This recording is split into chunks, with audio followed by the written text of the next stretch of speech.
perjalanan kalian untuk mencari ilmu. Tentu, aku tidak sendiri. Aku ditemani oleh teman-temanku. Nah, ini dia teman-temanku. Yang pertama, Nimade Ari Yuli Artini yang kerap dipanggil Ari. Yang kedua, Nimade Dia Permata Setiawati Dewi yang kerap dipanggil Dia. Yang ketiga, Made Sinta Wesyana Dewi yang kerap dipanggil Sinta. Nomor 4, ada Nimade Putri Yuni Sri Dewi Indriani Wijaya yang kerap dipanggil Putri. Terakhir nih, ada Niketut Saraswati yang kerap dipanggil Saras. Teman-teman, ada yang tahu nggak nih hari ini kita akan belajar tentang apa? Hari ini kita akan belajar tentang konsepsi sumber belajar. Materi konsepsi sumber belajar dibagi menjadi 8 pokok bahasan. Yang pertama, pengertian sumber belajar. Yang kedua, jenis-jenis sumber belajar. Yang ketiga, manfaat sumber belajar. Yang keempat, fungsi sumber belajar. Yang kelima, peranan sumber belajar. Yang keenam, perkembangan sumber belajar. Yang ketujuh, ciri-ciri sumber belajar. Dan yang ke-8, langkah-langkah pemilihan sumber belajar. Dari tadi Ucup mulu yang bicara. Kitanya kapan? Sekarang giliran kita ya Ucup. Hehehe, jadi lupa. Oke deh, sekarang giliran Ari ya. Ucup mau lanjut minum kopi dulu. Tadi Ucup menjelaskan mengenai bagian-bagian konsepsi sumber belajar. Tapi sebenarnya sumber belajar itu apa sih? Secara umum, sumber belajar dapat diartikan sebagai semua bahan yang dapat memberikan informasi. Informasi ini dapat berupa data, orang, atau juga benda. Nah, informasi inilah yang akan digunakan oleh peserta didik selama proses pembelajaran untuk mencapai tujuan pembelajaran.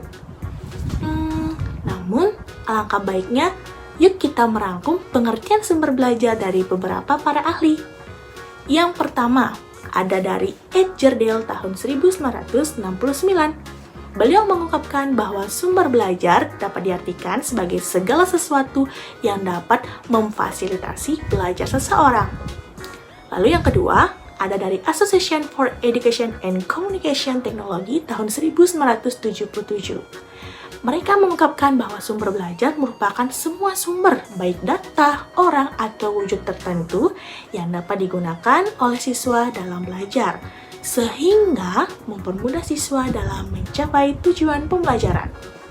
Dari kedua pendapat para ahli tersebut, dapat kita simpulkan nih, bahwa sumber belajar merupakan segala sesuatu yang dapat digunakan dan dapat dimanfaatkan untuk memfasilitasi proses belajar seseorang, sehingga mempermudah seseorang tersebut untuk mencapai tujuan belajar yang diinginkan.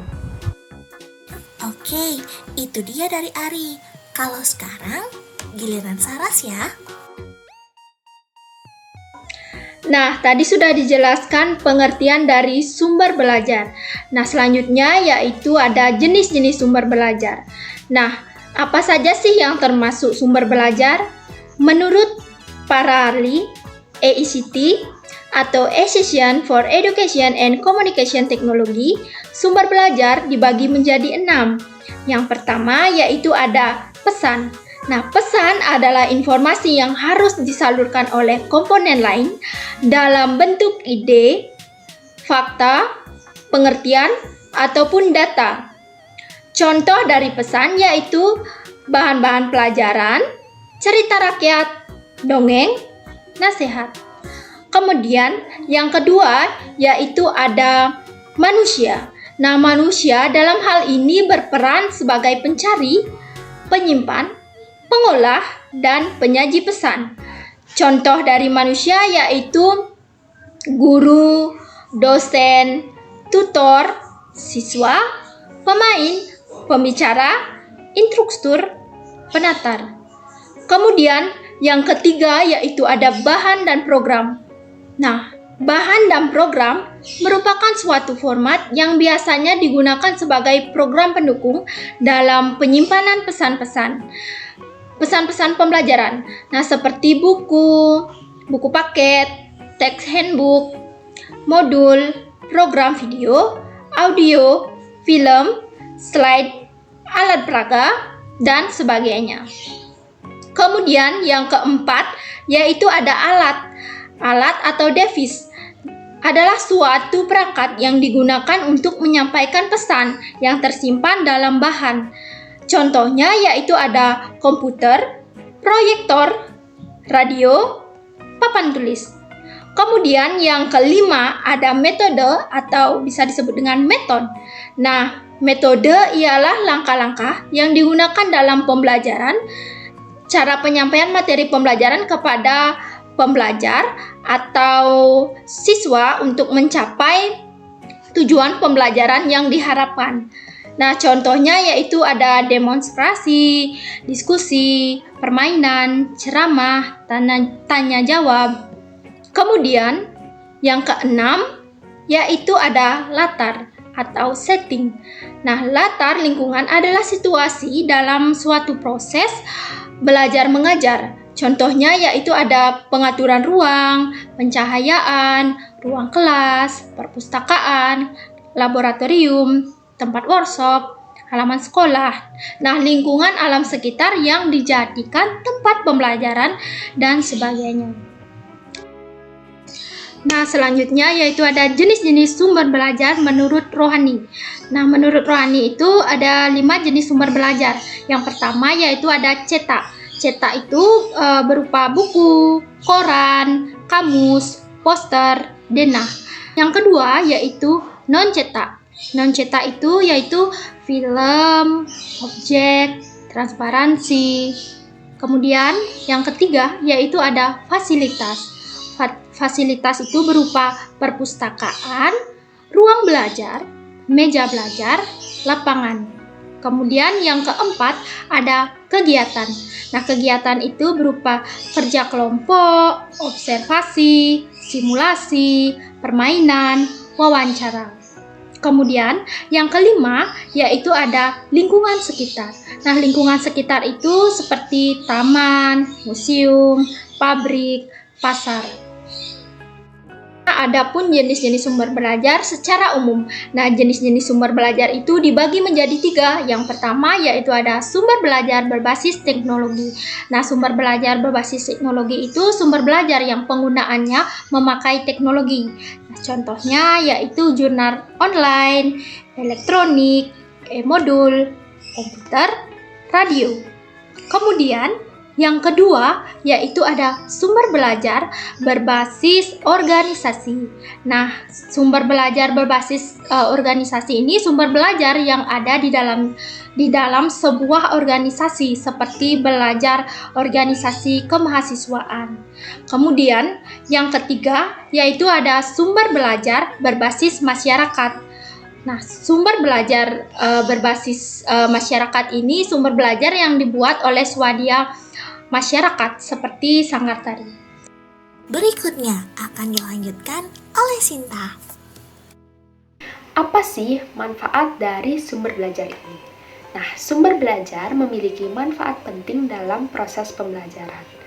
Sumber belajar yang dimanfaatkan dengan maksimal dapat meningkatkan proses pembelajaran menjadi lebih efektif dan efisien dalam mencapai tujuan pembelajaran. Nah, berikut ada beberapa manfaat menurut para ahli yaitu dari Evelyn Siregar dan Hartini Nara menjelaskan bahwa manfaat dari sumber belajar yaitu yang pertama, memberikan pengalaman belajar secara langsung dan lebih konkret kepada peserta didik. Yang kedua yaitu merangsang untuk berpikir, bersikap, dan berkembang lebih lanjut.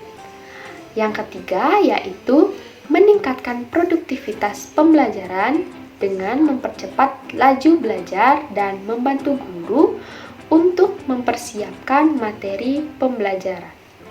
Yang keempat yaitu membantu peserta didik untuk dapat memahami materi dengan lebih baik. Yang kelima yaitu menekankan pada perkembangan pola pikir siswa.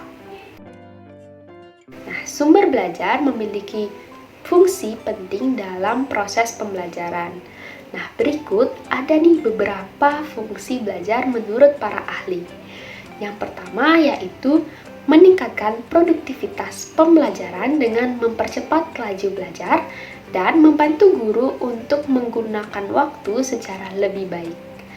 Yang kedua yaitu mengurangi beban guru dalam menyajikan informasi sehingga dapat lebih banyak membina dan mengembangkan gairah belajar siswa.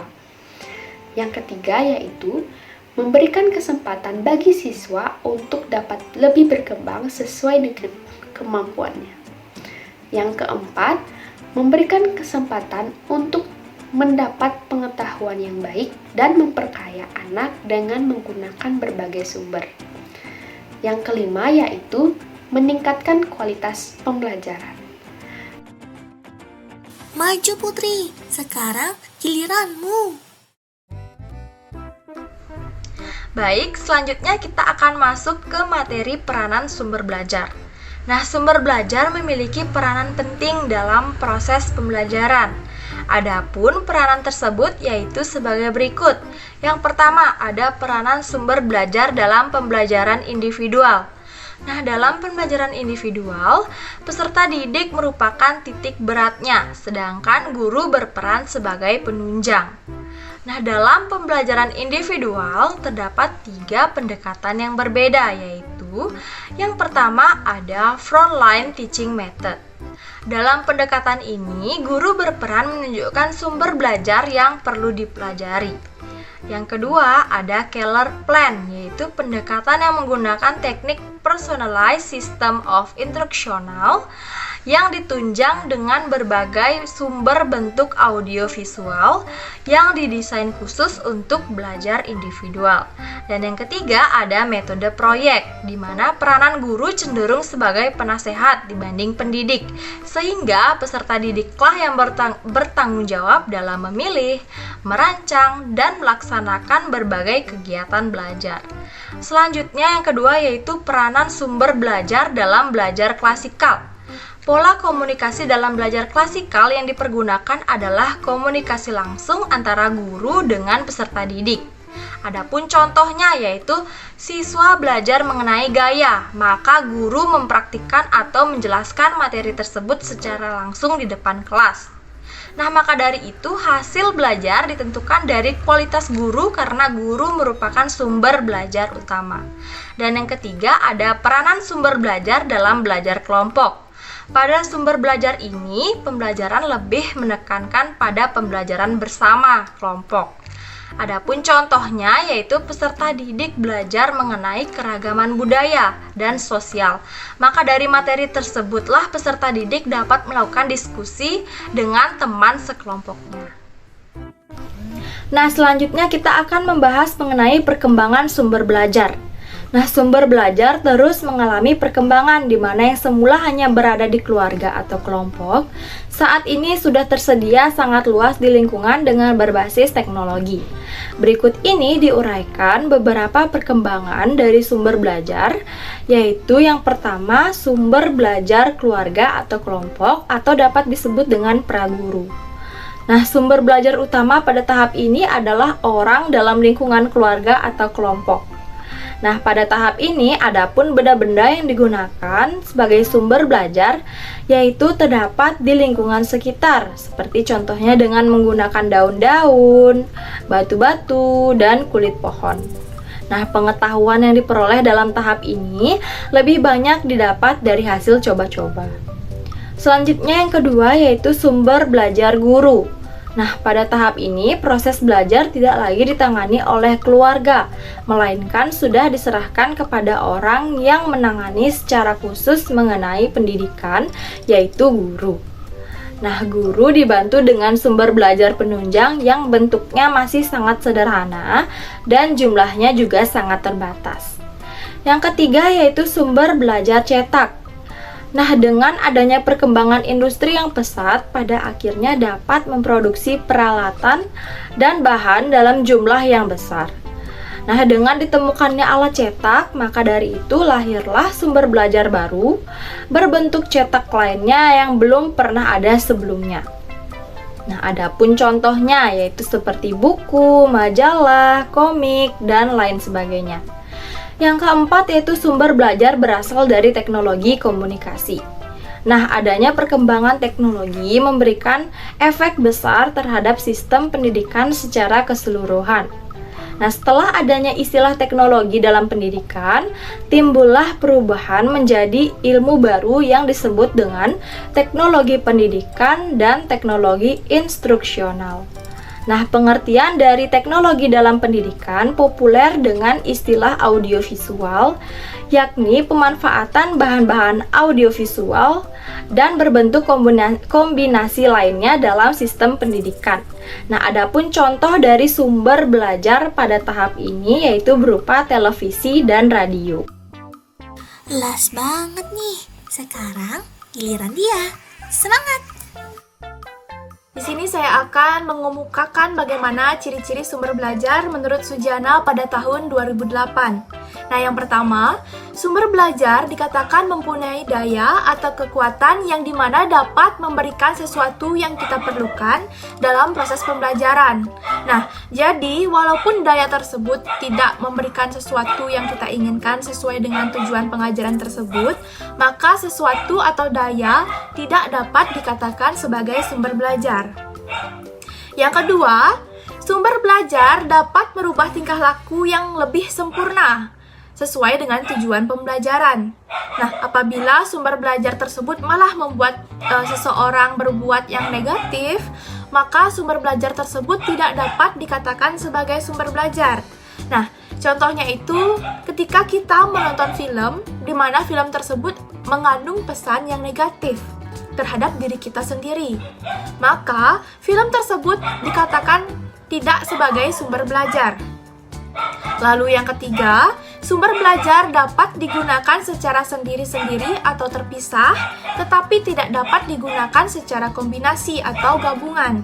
Nah, misalnya saja sumber belajar material yang dikombinasikan dengan device dan juga dikombinasikan dengan strategi atau metode.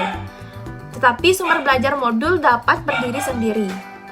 Nah, yang keempat itu ada sumber belajar yang dibentuk menjadi dua, yaitu sumber belajar yang dirancang dan juga sumber belajar yang tinggal pakai. Nah, jadi sumber belajar yang dirancang ini merupakan sesuatu yang memang semulanya itu dirancang untuk keperluan pembelajaran. Nah, sedangkan sumber belajar yang tinggal pakai merupakan sesuatu yang pada awalnya tidak dimaksudkan untuk kepentingan pembelajaran, namun kemudian dimanfaatkan untuk kepentingan pembelajaran. Langkah-langkah dalam pemilihan sumber belajar dikemukakan oleh Anderson pada tahun 1987, yang dimana yang pertama merupakan merumuskan tujuan pembelajaran.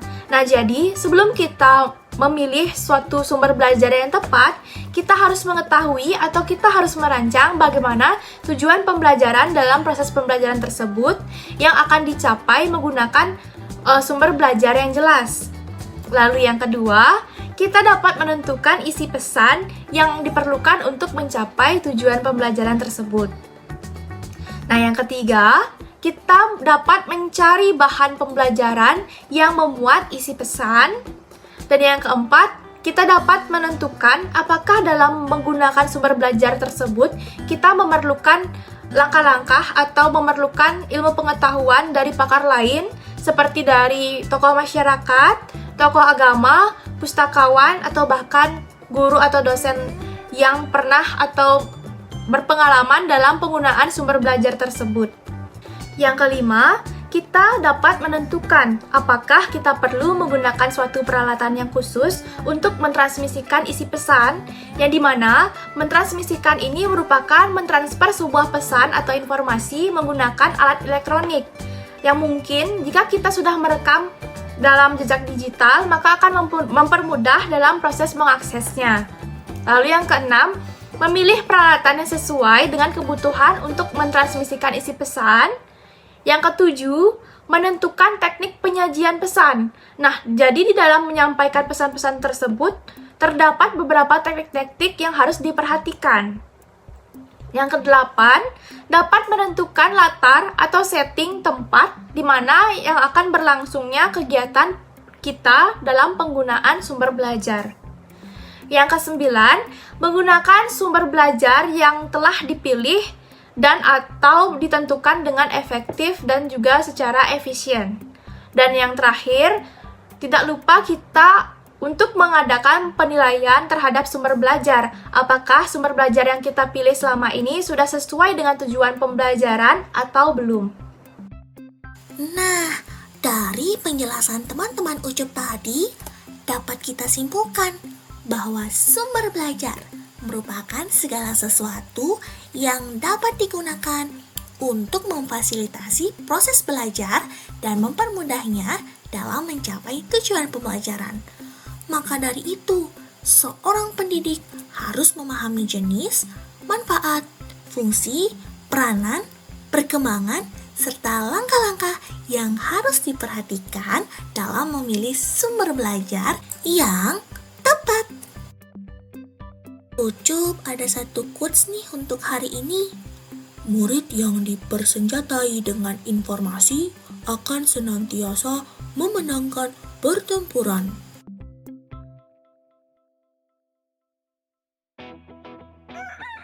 Terima kasih sudah mengikuti perjalanan Ucup bersama teman-teman.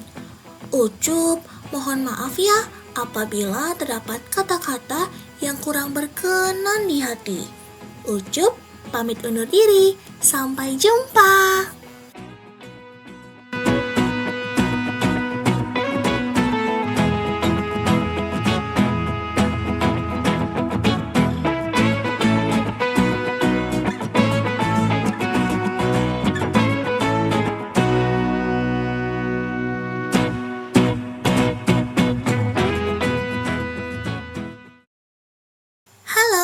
Bagi teman-teman yang ingin bertanya, silahkan raise hand ya. Nanti teman-teman Ucup yang akan memilih.